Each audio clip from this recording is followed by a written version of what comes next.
Companheiros, companheiras, todos que nos acompanham aqui no nosso podcast Mesa de Debates, eu recebo aqui hoje a Daniela, ela que é do MST, né? Pode falar um pouco melhor sobre si própria, evidentemente, um pouco da sua história, da luta e, claro, do seu trabalho.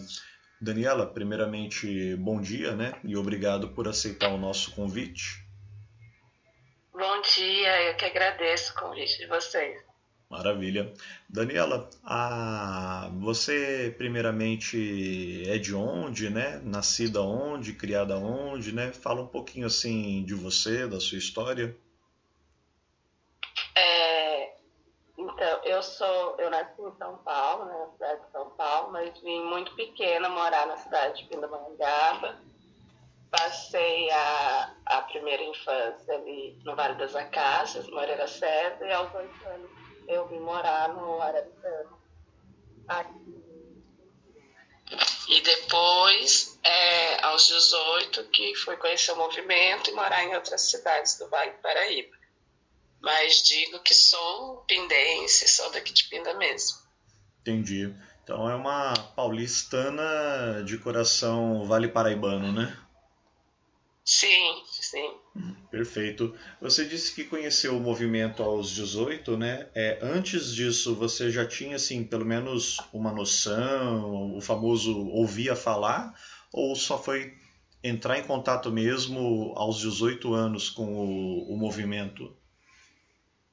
Sim, já tinha tido o ouvir falar antes dos 18, porque o primeiro assentamento do MST no Vale do Paraíba é na cidade de Tremembé, que fica bem próximo ao bairro do Araretama, aqui em Pinda. Então, desde muito cedo, assim, a gente ouvia falar que tinha o Sem Terra em Tremembé, via os barracos de lona, sabiam que eram sitiantes. A gente saía do bairro do Araretama para consumir produtos que eles plantavam lá em Tremembé, mas não tinha, assim, um entendimento ao certo do que era a luta do MST, mas já tinha ouvido falar antes dos 18 anos. Entendi. Aí com os 18 anos que você resolveu abraçar, né? Entrar pro movimento? Sim, aí fui conhecendo outras pessoas de outros assentamentos do Vale e me inteirando melhor do que era, e devagarzinho, por sua vez, também me apaixonando pela luta do MST. E como foi esse, digamos, pontapé inicial, né? Esse interesse, como surgiu assim a vontade, né, de, podemos dizer assim, de estar no meio, né, de estar militando por essa causa, de estar trabalhando, né, por essa causa? Vem muito das necessidades, né, que a gente passa. Eu, quanto mulher negra, via movimento de mulheres, via movimento negro, ouvia falar em movimentos de moradia e também do MST, de lutar pela reforma agrária, e não sabia muito, assim, por onde começar, como contribuir, o que isso podia, o que eu poderia agregar nessas lutas. E dentro do movimento, a nossa bandeira vermelha do MST, ela abriga todas essas pautas, né? A discussão de gênero, a discussão racial, a bandeira LGBT também mora dentro da nossa bandeira vermelha. Então, foi um movimento que eu vi que poderia estar à frente, participando de todas essas lutas, numa luta só. O MST ele acaba sendo então muito mais amplo, né, do que apenas a questão da luta pela terra, né, que já é uma luta muito importante, mas ele acaba sendo bem mais amplo, né, agregando bem mais, então. Sim, a bandeira do MST é uma bandeira de luta pela reforma agrária, né, pela reforma agrária popular, do povo para o povo, e também na pauta da saúde, da educação, direito à alimentação saudável e a garantia de todos os direitos de todos os povos. É uma luta bem ampla. Falando em alimentação, né, Daniela? Você sendo aí do MST, como que é o seu trabalho propriamente, né? Você ajuda assim mais na coordenação? Você tem o trabalho diretamente com a terra, né? Como que funciona? Eu moro, né, num assentamento em Lagoinha, né? Cidade relativamente próxima aqui de Pinda, Uhum. Com a minha família, uma família grande, então a gente se divide nos trabalhos de cuidado com a terra, né, no plantio, no beneficiamento dos alimentos que a gente planta na terra e também no escoamento da produção, na comercialização. Então, hoje eu faço parte de um coletivo de coordenações, onde a gente vem debatendo todas as pautas que o MST agrega, mas o meu trabalho mesmo é na frente da comercialização desses alimentos agroecológicos produzidos. Então, eu mesmo acabo ficando pouco na roça, na lavoura, na horta, mas muito na cozinha, fazendo o beneficiamento desses alimentos, e muito em outras cidades do Vale, fazendo a comercialização desses alimentos. E a nossa comercialização ela é feita de forma coletiva, então assim, não é só alimentos produzidos pela minha família, mas por outras famílias do assentamento de Lagoinha e também alguns alimentos produzidos em outros assentamentos daqui do Vale também. Vocês fazem essa união, né? Junta aí a produção da sua família, de outras e, como você disse, até de outros assentamentos. E aí você, suas colegas, seus colegas partem aí pelo vale vendendo os produtos, né? Sim, a gente tem conseguido alcançar Vale do Paraíba e Litoral Norte com os alimentos agroecológicos da reforma agrária. São muitas cidades, né? Mas assim, você saberia dizer as principais ou não tem assim uma principal? É todo o vale, né? De uma forma geral. Então, nós temos um coletivo de comercialização, que é o coletivo Agroecologia e Resistência. Também fazemos parte de uma cooperativa regional, que é a cooperativa Comadre. Comadre? Então, a gente, assim, quanto grupo de comercialização, a gente atende hoje Pindamonhangaba, Taubaté, Ubatuba e Ilhabela, que tem um grupo de consumo já consolidado, onde a gente consegue fazer as entregas. Mas via Comatre a gente consegue chegar assim, pulverizadamente em São José dos Campos, em Guaratinguetá e às vezes outras cidades de forma esporádica. Compreendo. Aqui em São José nós temos, principalmente em Santana, né, aqui, que é zona norte aqui da nossa cidade, a feira, né, que o pessoal do MST local também produz, né, faz as suas vendas, trabalho semelhante ao que vocês fazem. Vocês conseguem chegar por aqui também em São José dos Campos, né, e região local? Sim, então, como os assentamentos do Vale a gente dialoga, né, nós, tem companheiros do assentamento de São José dos Campos, que comercializa na Feira de Santana, tem companheiros que comercializam na Feira do Vicente Aranha, outros que tem o CSA, né, Comunidade que Sustenta a Agricultura, que também são grupos consolidados, e tem companheiros que esporadicamente na safra comercializam com a gente também em outras cidades do Vale e no Litoral Norte. Uhum. A gente sabe né, Daniela, do, digamos, preconceito, né, que o MST sofre por parte de considerável grupos, né, da sociedade brasileira, infelizmente, até mesmo preconceito de gente que fala muito sem saber, né? Isso tem atrapalhado o trabalho de vocês? Vocês sentem assim, ou já sentiram algum tipo de perseguição ou impedimento de atuarem por conta do que as pessoas sabem, né, ou acham que sabem com relação ao MST? Sim, a população tem como uma cultura temer tudo que desconhece e algumas mídias, né, alguns grupos disseminam falsas informações sobre o MST.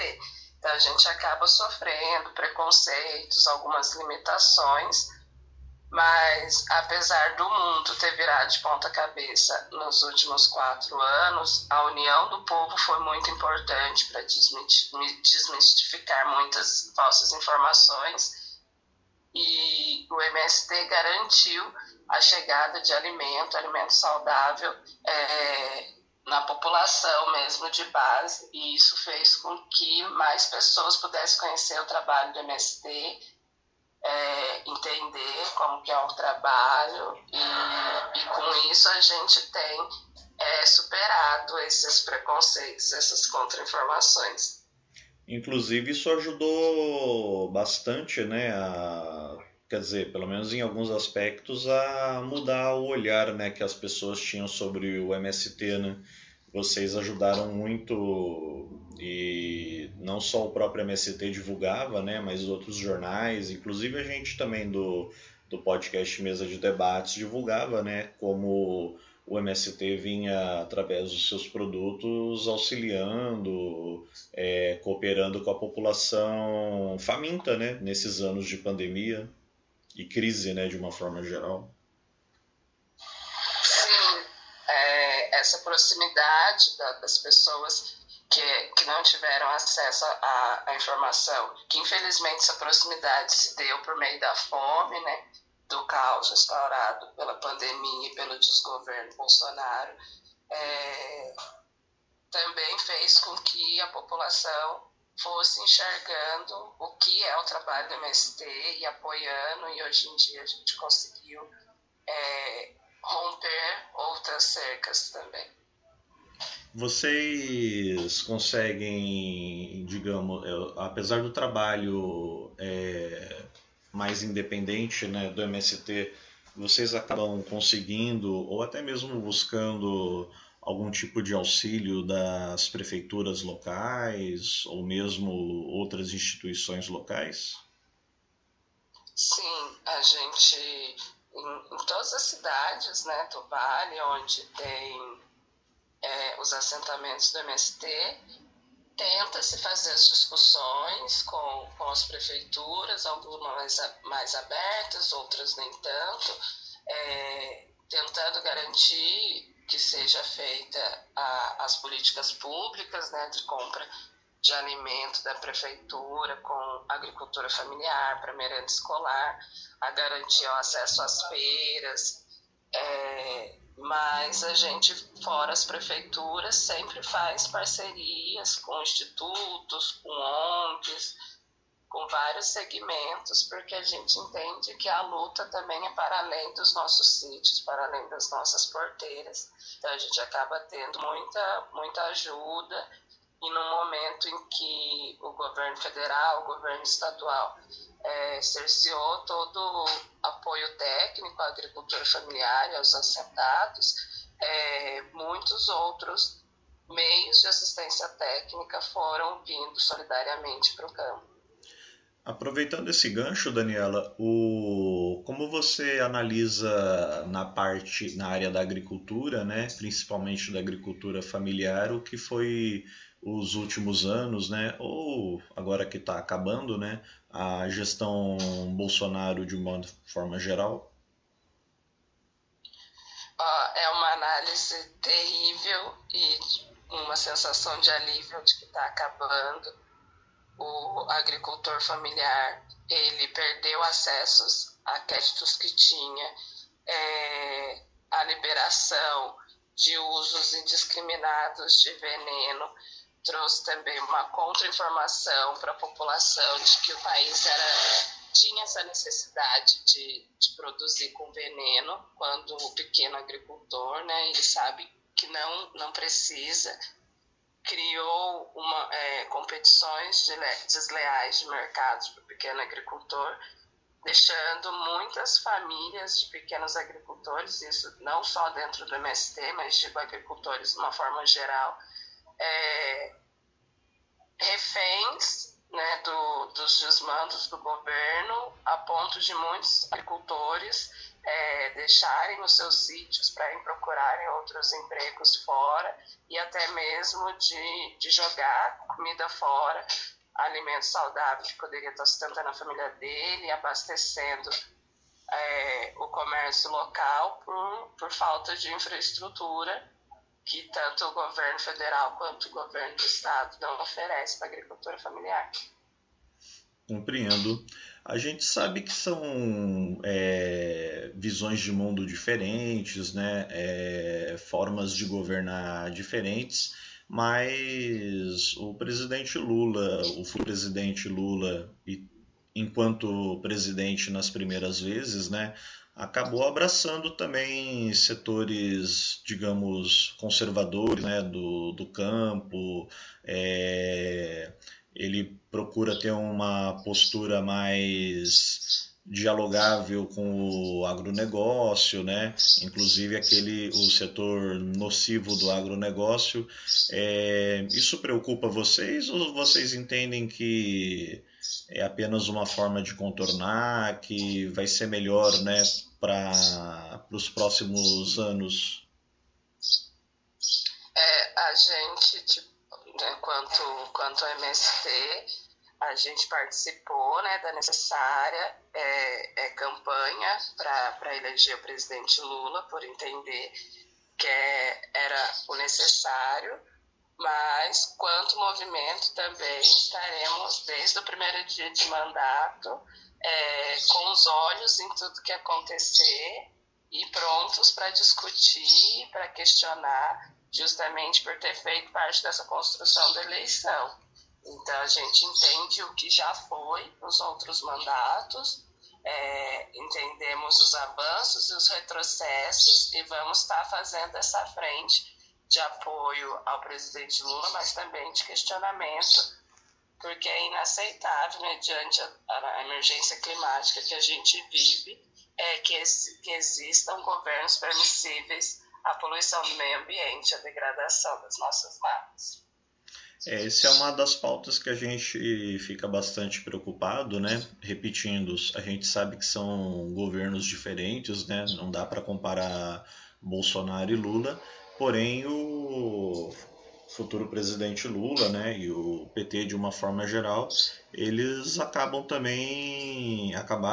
também tendo algumas pautas aí delicadas, né? A gente entende o apoio do MST e demais grupos ao governo, né? Até como uma forma de tentar tirar o que foi ou que está sendo, né, esse resquício de governo Jair Bolsonaro do poder, mas urge, né, todos os movimentos estarem atentos para lutar por avanços, mas combater os retrocessos, né, como você mesma disse. Sim, então temos que, a partir do dia 1º de janeiro, estarmos todos atentos e lembrarmos, independente se estamos em movimentos sociais, em partidos, se estamos ou não organizados, lembrar que os políticos, os partidos, eles estão a serviço do povo, das nossas necessidades e fazer com muita luta, se necessário, que isso se faça valer para os próximos 4 anos aí.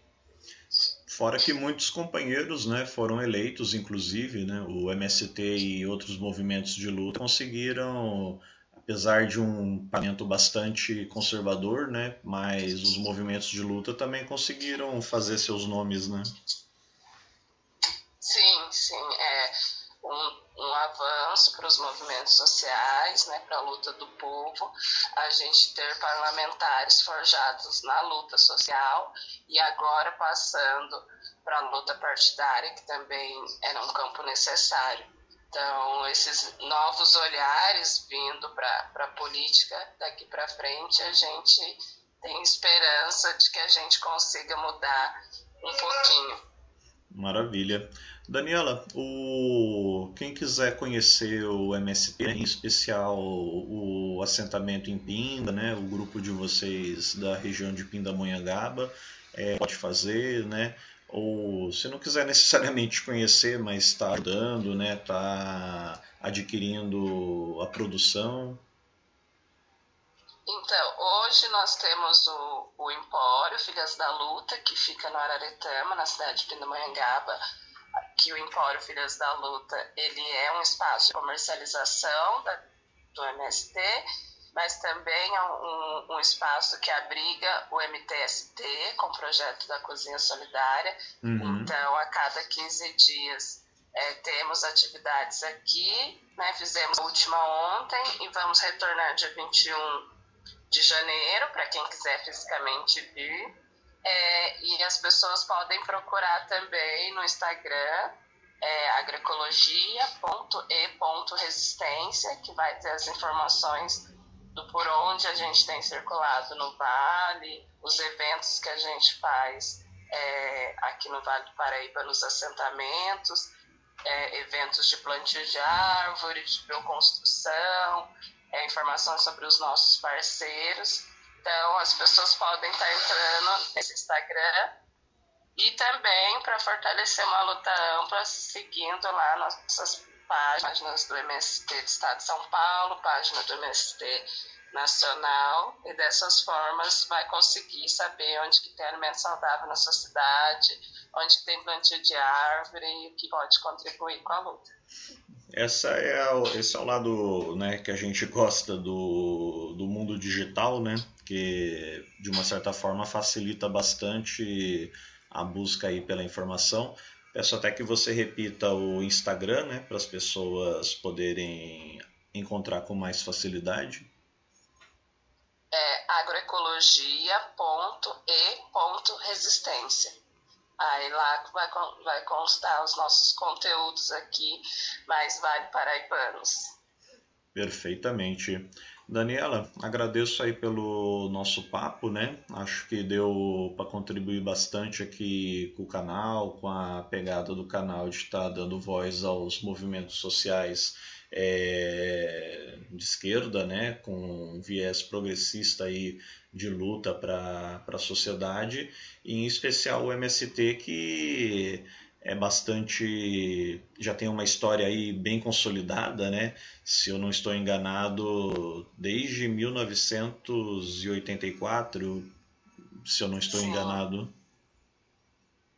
Isso, o MST vem se consolidando ao decorrer desses mais de 30 anos, e somos um movimento, estamos em movimento, então em constante renovação e construção, e sempre prontos para agregar novas pautas se necessário. Eu que agradeço o convite, para a gente foi uma honra participar, porque é necessário aqui no Vale, né, que a gente dê voz aos nossos coletivos, aos nossos projetos, e agregue quanto mais pessoas, melhor.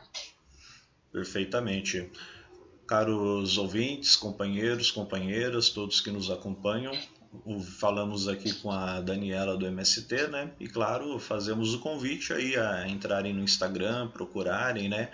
Aqueles que já consomem ou então querem continuar, né, consumindo aí o material, o produto do MST. Então já sabem aí onde procurar. Daniela, mais uma vez, muito obrigado, né? E vamos nos falando aí. Como dizia um ex-vereador aqui de São José, firme na luta. Firme, obrigada.